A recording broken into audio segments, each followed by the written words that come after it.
Շնորհակալ եմ Տեր, որ իմ շուրջը դավաճան ու կեղծավոր անձանցից մաքրել ես, փառք ես, ամեն։ Իրականում մարդկության մեջ կա այսպիսի մի բան. երբ որ մեկը սրտով բարի, հոգով բարի, աստվածապաշտ նվիրվում է, ուղիղ ասեմ, իր հարազատներին, իր մտերիմներին և ամբողջությամբ բարիք է սփռում իր շուրջը, այդ բոլոր անձանց ուղղորդելով լավ ու դրական գեղեցիկ բաների մեջ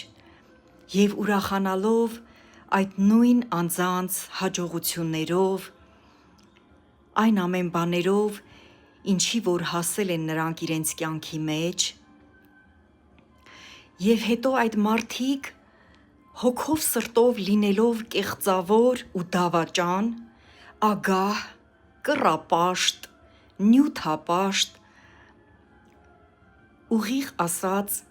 Հուդայի ոգով,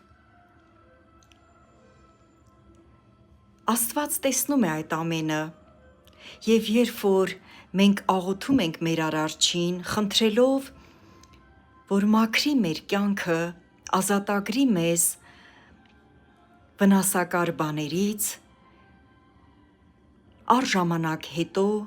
տեսնում ենք, որ մեր հեռախոսը այլևս չի զանգահարում, այդ մարդկանց համարները մեր հեռախոսի էկրանին չեն գրվում, ուղիղ ասեմ, այդ մարդիկ կարող են լինել անգամ մեր հարազատներից։ Մենք միևնույնն է, լինելով աստվածապաշտ,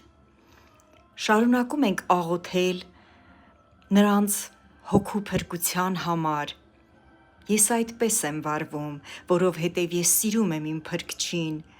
ես գնահատում եմ Հիսուս Քրիստոսի խաչի զոհը և խոնարհվում եմ նրա առջև։ Դրա համար ես նրա նման եմ վարվում, աղոթում եմ ու փրկություն եմ խնդրում